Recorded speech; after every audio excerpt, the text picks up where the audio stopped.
Somewhere inside the Lakers front office, a phone is buzzing. Rob Pelinka looks at the screen. It's another name. Another trade idea. Another player who might be gone by October. And this time, the name on the screen belongs to his own locker room. If you think you know what the Lakers are going to look like this season, stop.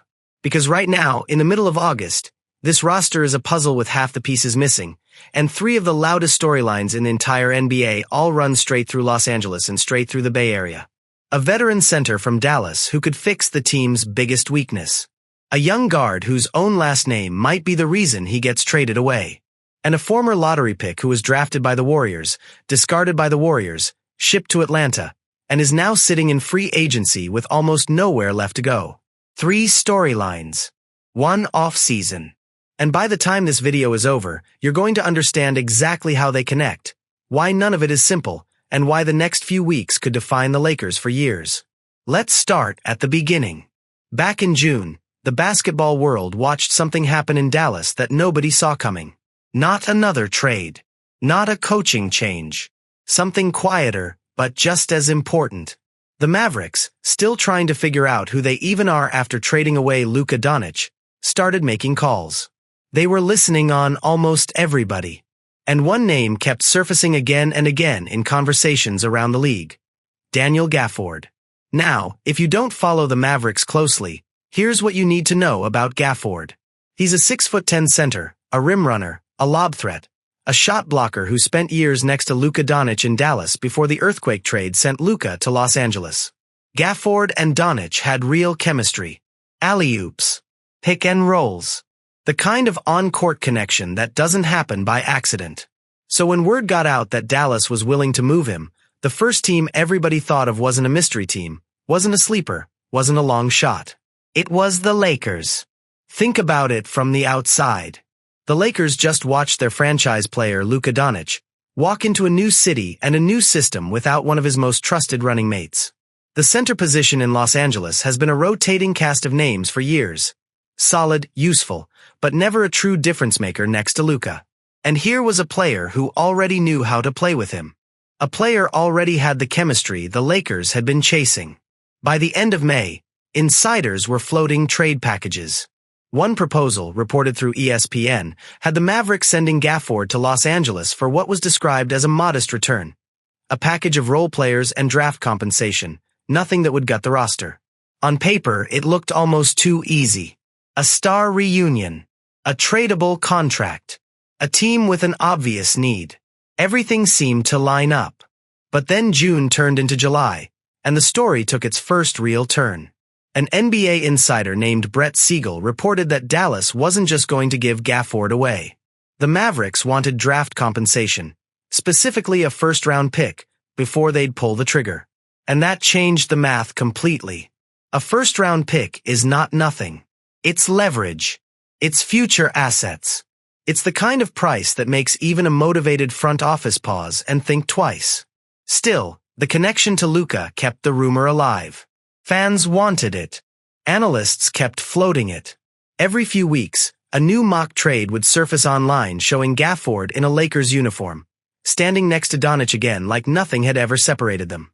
And then, just as the noise was reaching its peak, something happened that nobody in Lakers land wanted to hear. In late July, a report attributed to NBA reporter Jake Fisher, delivered on a Bleacher Report broadcast, said the Lakers front office had cooled, not on the idea in theory, but on actually making the move. The team, according to that report, wasn't just uninterested in another Dallas veteran named P.J. Washington. They were also stepping back from Gafford. Why would a team walk away from a player who fits so cleanly with their franchise centerpiece? The answer isn't emotional. It's financial, and it's practical. Gafford is signed through the 2028-29 season, set to earn more than $18 million a year in the final 2 seasons of that deal. That's a real long-term financial commitment for a player who, over the last 2 seasons, has missed more than 50 games combined due to injury. For a front office trying to stay flexible, trying to build around a timeline that includes an aging LeBron situation and a superstar in Luka who needs support now, tying up assets and money on an oft-injured big man for 4 more years is a real risk, not a guaranteed fix. So where does that leave things? As of the most recent reporting, The Lakers are not actively pursuing a trade for Daniel Gafford. The dream reunion with Luka Doncic, at least for now, appears to be exactly that. A dream, floated by fans and analysts, not something the front office in Los Angeles has been willing to pay for. Could that change before the season starts? Absolutely. Contract situations shift. Injuries happen elsewhere in the league. A cheaper package could appear. But right now, the center position in Los Angeles remains an open question, and Gafford remains in Dallas. That's storyline number 1. Now, let's talk about the story that's been dividing Lakers fans for weeks. The one hitting closer to home than any trade rumor in years. Bronny James. To understand why this situation is so complicated, you have to go back to the moment that changed everything for the Lakers this offseason. LeBron James signing with the Philadelphia 76ers on a 2-year deal. For over 2 decades, LeBron James has been the center of gravity for every roster he's played on. And for the past 2 seasons, that included his son Bronny, playing alongside him in a Lakers uniform. A storyline that captured headlines from the moment Bronny was drafted, through his rookie debut, all the way to his first playoff minutes. Now the father is in Philadelphia, and the son is still in Los Angeles. The moment LeBron's decision became official, speculation exploded. Would the Sixers try to reunite the father and son? Would Bronny request a trade to follow his dad across the country? Would the Lakers, suddenly without their franchise's most famous name attached to the roster, decide it made more sense to move on from Bronny entirely and stockpile draft compensation instead? Here's what actually happened, according to the people closest to the situation.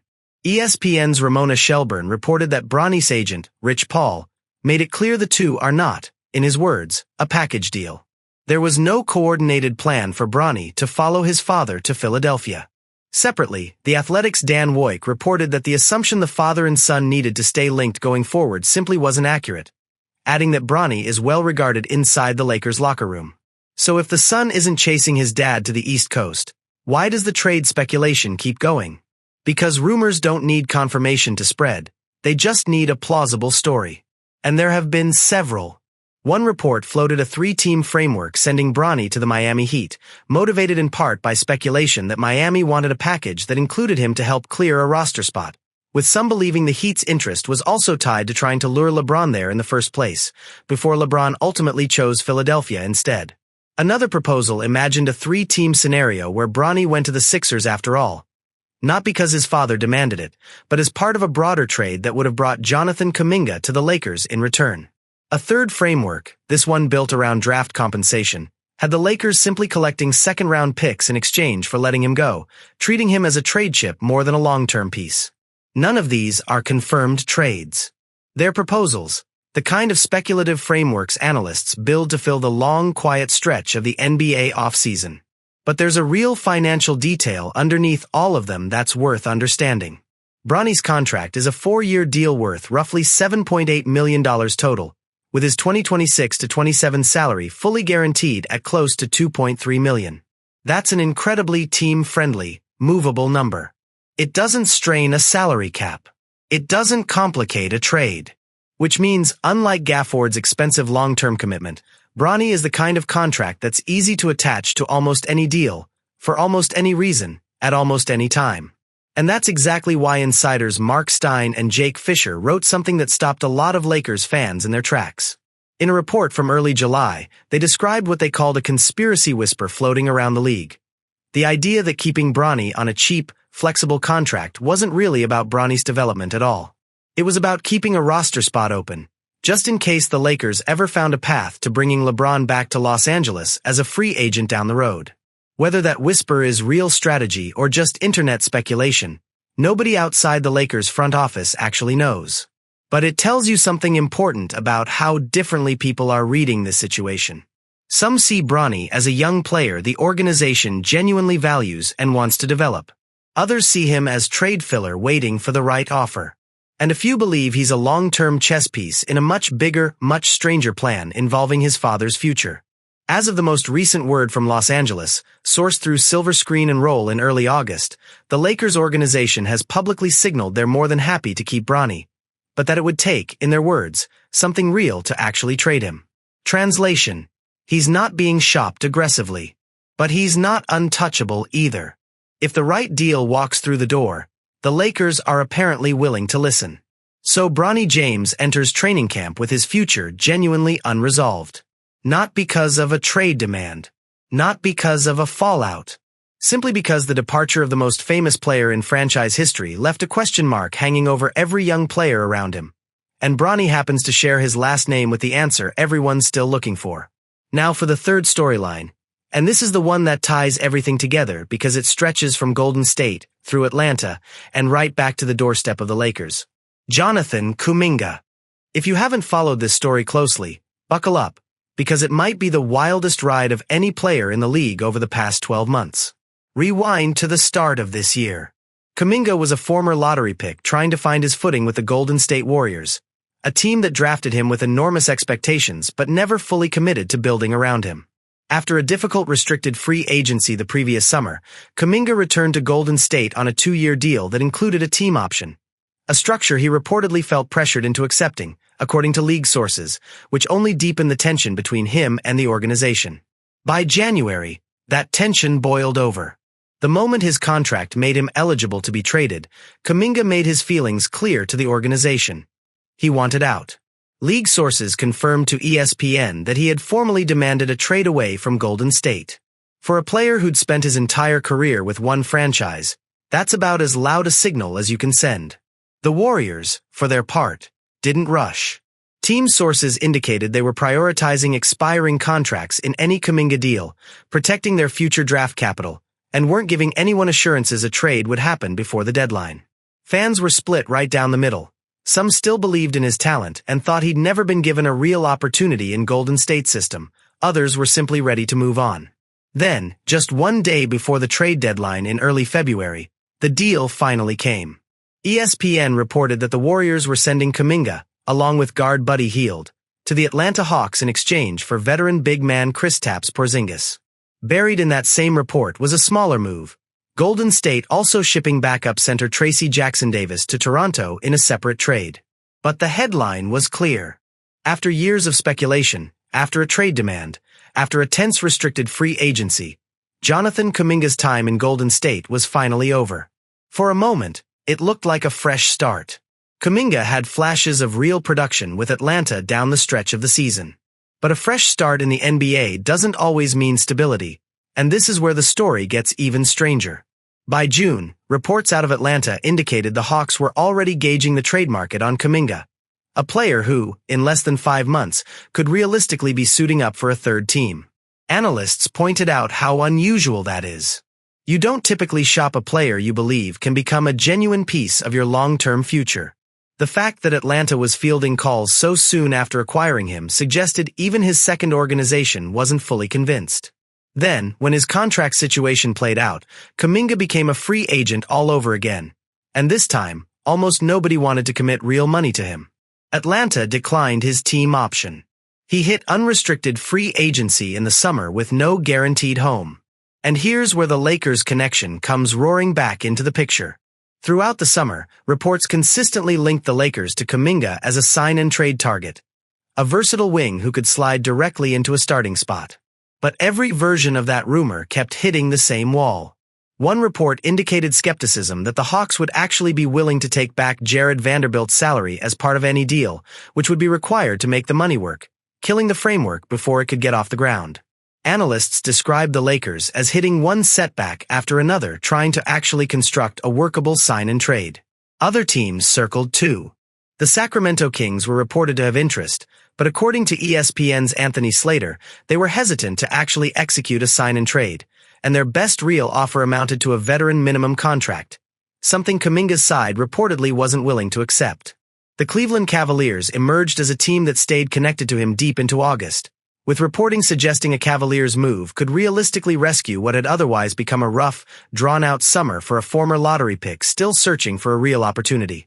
There was also talk of a Milwaukee angle tied to broader trade machinations around Giannis Antetokounmpo, and even 3-team frameworks that pulled Bronny James directly into the equation, with one hypothetical sending Bronny to the Sixers specifically to help bring Kuminga back to Los Angeles. As of the most recent reporting in mid-August, none of it has closed. Kuminga remains unsigned. The Lakers remain interested in theory but stuck in practice. And a player who was once a top 10 draft pick with limitless hype now finds himself, 5 years into his career, still searching for a franchise willing to fully commit to him. So here's where that leaves the entire Lakers offseason as training camp approaches.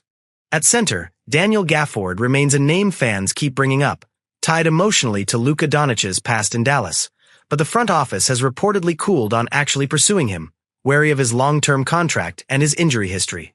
At guard, Bronny James enters the year with his father gone to Philadelphia, his own future murkier than at any point in his short career, not because of any trade demand of his own, but because his contract is cheap enough and his name is famous enough to keep him in every rumor that swirls through the league office. And at forward, Jonathan Kuminga, a player who started this year fighting to escape Golden State, who got his wish through a trade to Atlanta, who nearly got moved again within months, and who now sits in free agency hoping somebody, anybody, finally sees the player his talent always promised he could become, remains loosely connected to the Lakers through sign-and-trade rumors that keep collapsing under their own financial weight. 3 names. 3 very different situations. All of them unresolved. All of them tied, in one way or another, back to a Lakers organization trying to figure out exactly who it wants to be in the first full season since LeBron James left the franchise that defined so much of his career. Nothing about this story is finished. Front offices change their minds overnight. A single injury somewhere else in the league can reopen a trade market that looked dead a week earlier. A player's leverage can shift in an instant once training camp starts and roster spots become real instead of theoretical. What we do know is this. The Lakers have needs. They have assets. They have a superstar in Luka Doncic who needs the right pieces around him to make a real championship push. And they have 3 unresolved storylines: Gafford, Bronny, and Kuminga, any one of which could break open in the next few weeks and completely reshape how this roster looks by opening night. Keep watching this space, because in an off-season this unpredictable, the next headline could come at any moment. And when it does, you'll want to already understand exactly how we got here.